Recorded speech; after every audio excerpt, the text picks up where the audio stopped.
Viva Pete Senor! Welcome to Sinulog Festival UAE 2018. ¡Viva Señor Santo Niño! ¡Viva Pete Señor! ¡Viva Pete Señor! ¡Viva Abu Dhabi! ¡Viva Sinulog! ¡Viva Pete Señor!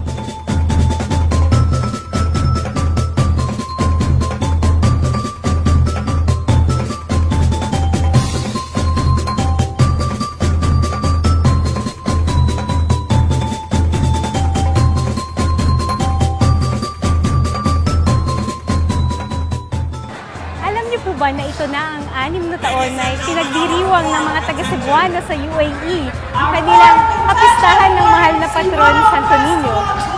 Napakaganda at napakakulay, napakaingay ng selebrasyong ito bilang pagpupugay at pagsa-celebrate ng araw ng mahal na patron na Santo Niño.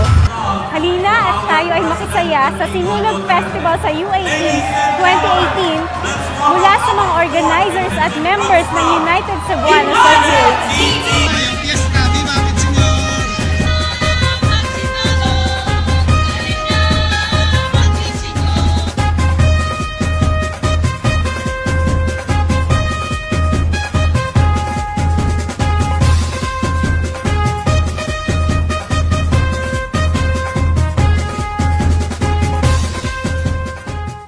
Kasama ko po ngayon si Miss Pamela, ang President ng United Cebuanos of UAE. Hello, Miss Pamela. Hello, Maayong mayong buhay. hapon. So, paano niyo po nadala ang ganitong kalaking festival dito sa UAE?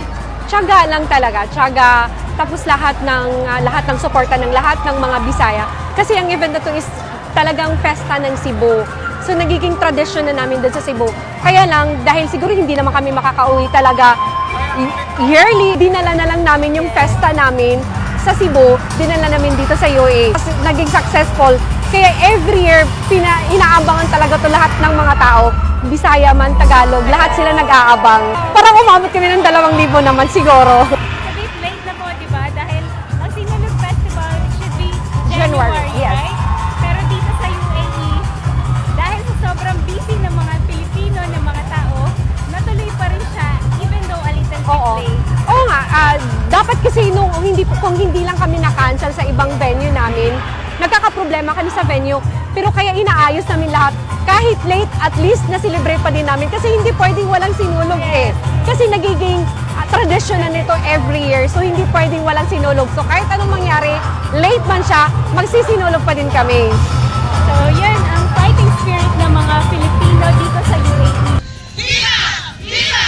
¡Viva Pete Señor!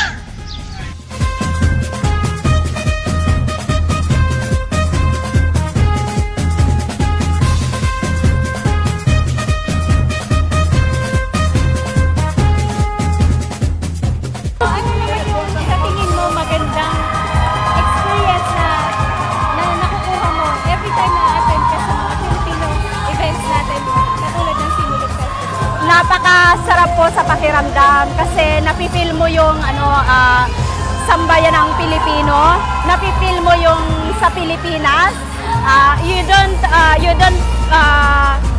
Hindi ka yung parang naho-homesick.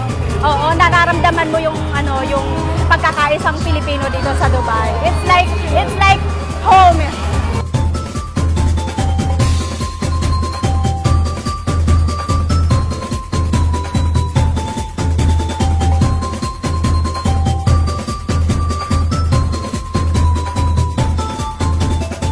Madam Yasmin, magandang araw. Hi, good afternoon, team. Ano po ang pakiramdam na maging part at one of the judges ng ganitong event, Sinulog Festival? Nakakatuwa. Ito na yung 3rd year namin na na-invite dito sa Sinulog. At every year, paganda ng paganda. And as one of the judge, siyempre nahihirapan. Nakikita mo naman yung mga nagkakagandahang mga talaga nag-effort, ika nga nila sa kanilang mga performances. Suportahan natin lahat ng mga events ng Filipino community dito sa Dubai and Northern Emirates. Nagpapasalamat ako sa lahat ng pumunta dito ngayon. At sana po sa susunod na to, magkita-kita pa din po tayo. truly feels like home away from home. Ito ang pakiramdam ng ating mga kababayang malayo sa kanilang mga pamilya sa Pilipinas. At sa ganitong pagdiriwang, nagkakaisa ang mga Pilipino na isang patunay ng isang positibong pananaw ng ating mga kababayan dito sa UAE. Mula sa iNews Philippines, ito si Tintin Garcia.